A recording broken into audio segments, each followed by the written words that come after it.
નમસ્કાર વિદ્યાર્થી મિત્રો, સ્વાગત છે આપનું આપની ચેનલ માઇન્ડ મેન્ટર્સમાં। નવો પ્રશ્ન જોઈએ આપણે, એસ્ટરીકરણ એટલે શું સમજાવો। તો વિદ્યાર્થી મિત્રો, ધોરણ 10 SSC ની અંદર એસ્ટરીકરણ અને 11-12 વિજ્ઞાન પ્રવાહની અંદર પણ એની કેટલીક પ્રક્રિયાઓ આવતી હોય છે। તો એસ્ટરીકરણ આપણે બરાબર સમજી લઈએ। તો વિદ્યાર્થી મિત્રો, એસ્ટરીકરણની પ્રક્રિયા કોને કહે છે? તો કાર્બોક્સિલિક એસિડ અને આલ્કોહોલની એસિડ ઉદ્દીપકની હાજરીમાં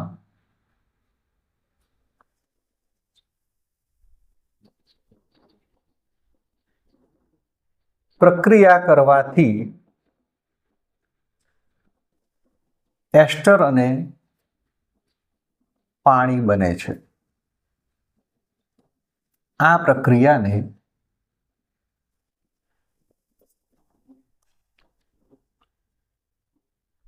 એસ્ટરીકરણની પ્રક્રિયા કહે છે।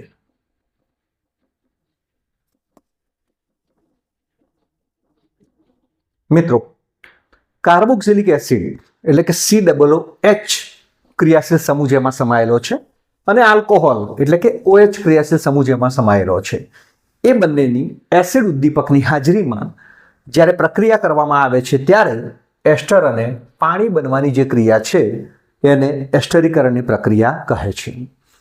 ઉદ્દીપક, વિદ્યાર્થી મિત્રો, કેટલાકને ઉદ્દીપક શું છે એ ખબર નહીં હોય।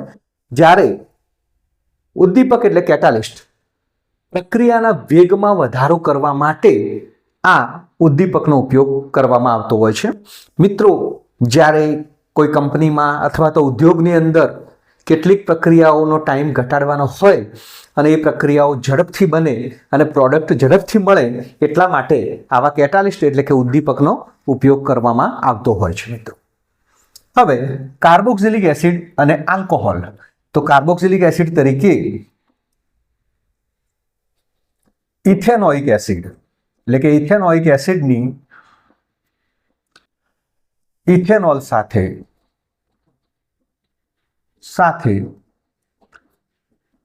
એસિડ ઉદ્દીપકની હાજરીમાં પ્રક્રિયા કરવાથી ઇથાઇલ એસિટેટ બને છે તથા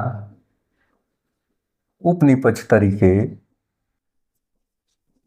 પાણી મળે છે, જે એસ્ટરીકરણની પ્રક્રિયા છે। મિત્રો, આ પ્રક્રિયાને આપણે સૂત્રની રીતે સમજીએ તો ઇથેનોઇક એસિડ એટલે તમને મિત્રો ખબર છે, ઇથેનોઇક એસિડનું સૂત્ર છે CH3COOH અને ઇથેનોલ, તો ઇથેનોલનું સૂત્ર છે CH2CH2OH। પરંતુ મિત્રો, આપણે આ સૂત્રને આ રીતે ન દર્શાવતા આપણે આ રીતે લખીશું કે CH3C double bond OH plus CH3CH2OH, એના આપણે આ રીતે દર્શાવીએ, બંને એક જ છે। આને આ રીતે પણ લખી શકાય છે અને આને આ રીતે પણ લખી શકાય છે। મિત્રો, હવે આ છે ઇથેનોઇક એસિડ અને આ છે ઇથેનોલ। એમાંથી પાણીનો અણુ કઈ રીતે દૂર થાય છે? મિત્રો, એમાં પ્રક્રિયા કરીએ ત્યારે પાણીનો અણુ આમાંથી દૂર થાય છે અને ઇથાઇલ એસિટેટ બને છે। મિત્રો, પાણીનો અણુ કઈ રીતે દૂર થાય છે જોજો। અહીંયા કાર્બોક્સિલિક એસિડ છે એનો H અને ઇથેનોલ છે એનો OH। તો મિત્રો, H અને OH એટલે કે પાણીનો અણુ દૂર થાય છે અને પાણીનો અણુ દૂર થાય ત્યારે હવે આ કઈ રીતે લખાય છે? તો CH3C ડબલ બોન્ડ O અને અહીંયા આવશે CH2CH3। મિત્રો, જેને કહેવામાં આવે છે આ ઇથાઇલ સમૂહ છે, ઇથાઇલ, અને આ એસિટેટ સમૂહ છે એટલે એને કહેવાય છે ઇથાઇલ એસિટેટ। આ રીતે બને છે અને મિત્રો, અહીંથી જે H અને OH છે એ પાણીના સ્વરૂપે ઉપનિપજ તરીકે આપણને પ્રાપ્ત થાય છે। તો આખી જે પ્રક્રિયા છે એને એસ્ટરીકરણની પ્રક્રિયા કહેવામાં આવે છે. તો મિત્રો લગભગ તમને ખ્યાલ આવી ગયો હશે કે ઇથેનોઇક એસિડની ઇથેનોલ સાથે આપણે જ્યારે એસિડ ઉદ્દીપકની હાજરીમાં પ્રક્રિયા કરીએ છીએ ત્યારે આ રીતે પાણીનું અણુ દૂર થાય છે અને ઇથાઇલ એસિટેટ બને છે અને પાણી ઉપનિપજ તરીકે પ્રાપ્ત થાય છે. તો મિત્રો લગભગ તમને પ્રશ્ન આવડી ગયો હશે. હવે મિત્રો બીજો એક પ્રશ્ન પણ આપણે આની સાથે સાંકળી લઈએ છીએ. તો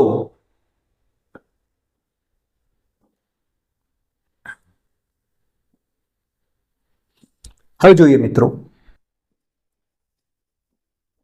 ઇથેન, ઇથિન અને ઇથાઇન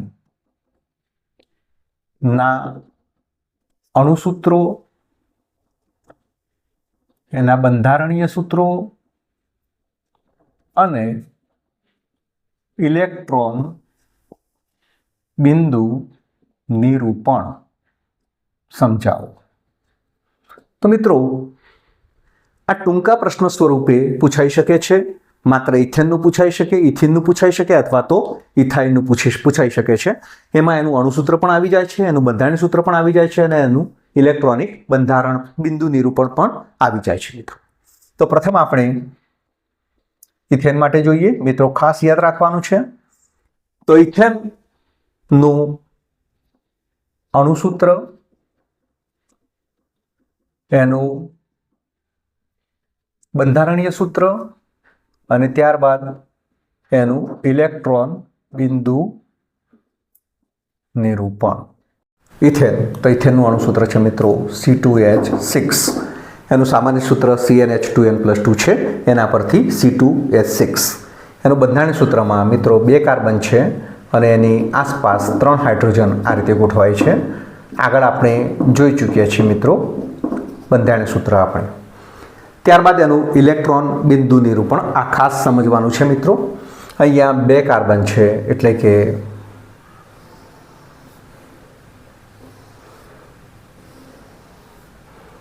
આ રીતે 2 કાર્બન આપણે વર્તુળાકાર ભાગમાં બતાવીશું આપણે. તેની સાથે 6 હાઇડ્રોજન આપણે ગોઠવવા છે એટલે કે અહીંયા આપણે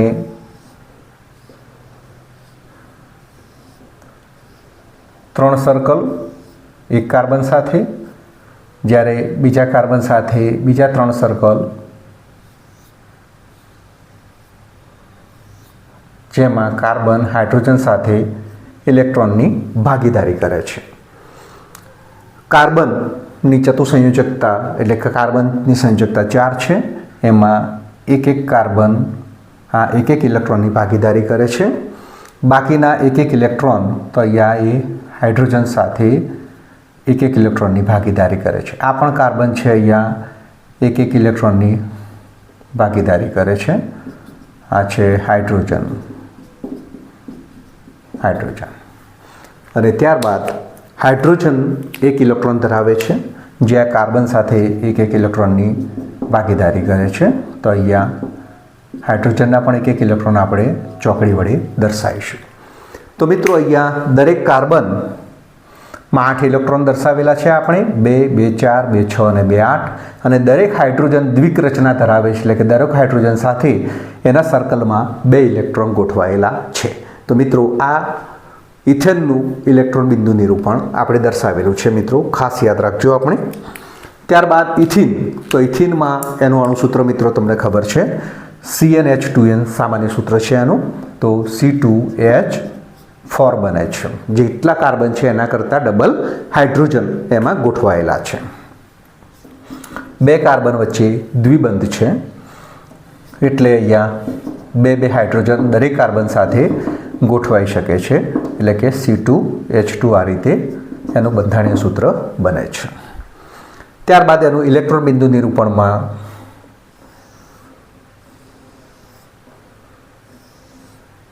આ રીતે 2 કાર્બન સર્કલથી જોડાયેલા છે અને એમની સાથે દરેક કાર્બન સાથે એક હાઇડ્રોજન આ રીતે જોડાયેલો છે મિત્રો.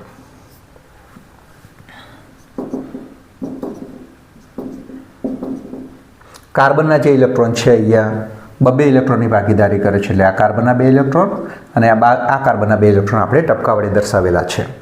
આ કાર્બન છે એ હાઇડ્રોજન સાથે એક ઇલેક્ટ્રોનની ભાગીદારી કરે છે, એટલે કે અહીંયા 1 ઇલેક્ટ્રોનની ભાગીદારી કરે છે, અહીંયા પણ હાઇડ્રોજન સાથે 1 ઇલેક્ટ્રોનની ભાગીદારી કરે છે. આ કાર્બન છે આ હાઇડ્રોજન સાથે 1 ઇલેક્ટ્રોનની ભાગીદારી કરે છે. ત્યારબાદ હાઇડ્રોજનના જે 1 ઇલેક્ટ્રોન જે કાર્બન સાથે ભાગીદારી કરે છે એને આપણે ચોકડી વડે દર્શાવીએ છીએ. તો આ ચોકડી વડે આપણે હાઇડ્રોજનના ઇલેક્ટ્રોન દર્શાવેલા છે.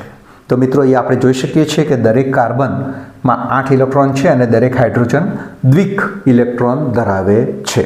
તો આ છે ઇથિનનું ઇલેક્ટ્રોન બિંદુ નિરૂપણ. ત્યારબાદ મિત્રો આપણે ઇથાઇનનું નિરૂપણ જોઈએ આપણે. તો ઇથાઇનનું અણુસૂત્ર છે મિત્રો, એનું સામાન્ય સૂત્ર છે CnH2n-2, એટલે કે CnH2n-2 મુજબ C2H2 જેટલા કાર્બન છે એટલા જ એના હાઇડ્રોજન એમાં ગોઠવાયેલા છે.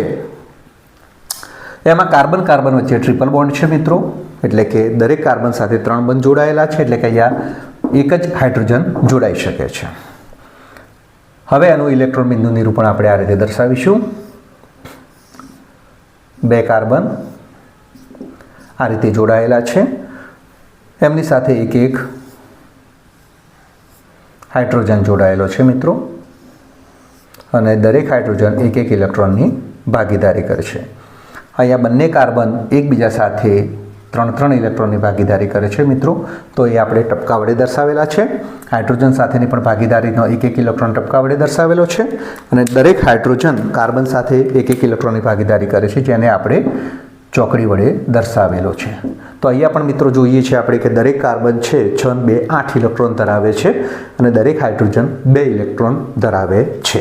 તો મિત્રો આપણે ઇથેન, ઇથિન અને ઇથાઇનમાં એમના અણુસૂત્ર, બંધારણીય સૂત્ર અને ઇલેક્ટ્રોન બિંદુ નિરૂપણ કઈ રીતે દર્શાવાય છે એ લગભગ બધા મિત્રોને આવડી ગયું હશે.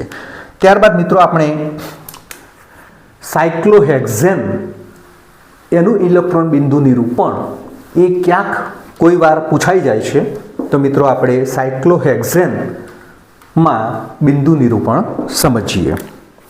તો સાયક્લોહેક્ઝેનમાં ઇલેક્ટ્રોન બિંદુ નિરૂપણ સમજાવો. મિત્રો સાયક્લોહેક્ઝેનનું સૂત્ર છે સાયક્લોહેક્ઝેન, તો એનું સૂત્ર છે C6H12. જેટલા કાર્બન છે એના ડબલ એમાં હાઇડ્રોજન છે. તો એમાં 6 કાર્બન સાથે 12 હાઇડ્રોજન ગોઠવાયેલા છે. તો કઈ રીતે એનું ઇલેક્ટ્રોન બિંદુ નિરૂપણ થાય છે એ આપણે જોઈએ મિત્રો. તો અહીંયા 6 કાર્બન પહેલાં એકબીજા સાથે જોડાયેલા છે.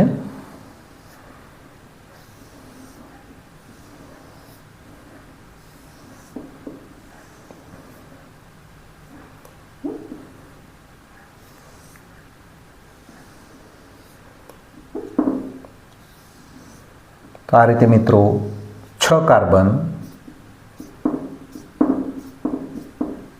એકબીજા સાથે આ રીતે જોડાયેલા છે. તેમની સાથે 12 હાઇડ્રોજન, એટલે કે દરેક કાર્બન સાથે 2 હાઇડ્રોજન જોડાય છે. અને કઈ રીતે ઇલેક્ટ્રોનની ભાગીદારી કરે છે મિત્રો તે જોઈએ આપણે. તો અહીંયા દરેક કાર્બન સાથે આપણે 2 હાઇડ્રોજનના પરમાણુઓને ગોઠવીશું.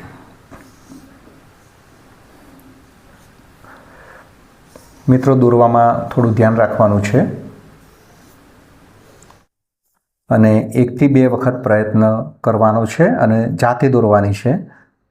પરીક્ષામાં સીધી દોરવા જતાં ભૂલ પડવાની સંભાવના છે મિત્રો.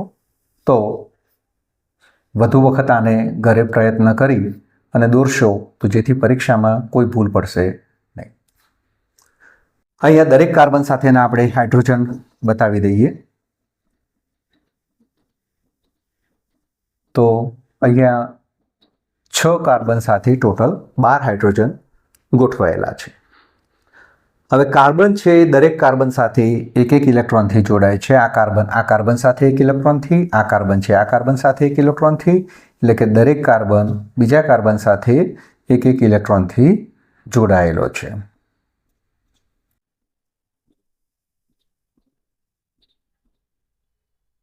તો મિત્રો અહીંયા 6 કાર્બન એક એક ઇલેક્ટ્રોનથી એકબીજા સાથે જોડાયેલા છે, આપણે તે બતાવી દીધું. હવે દરેક કાર્બન હાઇડ્રોજન સાથે એક એક ઇલેક્ટ્રોનથી, તો અહીંયા પણ દરેક કાર્બન છે એ હાઇડ્રોજન સાથે એક એક ઇલેક્ટ્રોનથી જે જોડાયેલો છે એ પણ આપણે બતાવી દઈએ.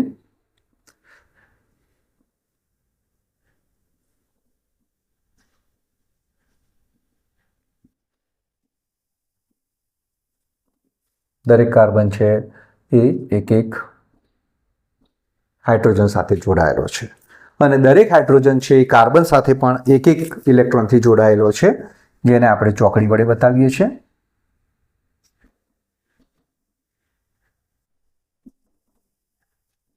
મિત્રો દોરવામાં ધ્યાન રાખશો, નહીતર ભૂલ પડવાની સંભાવના છે.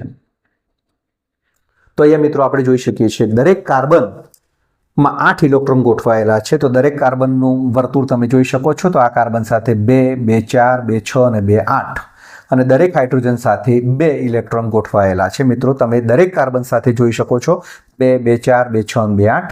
અહીંયા દરેક હાઇડ્રોજન સાથે 2, 2 ઇલેક્ટ્રોન.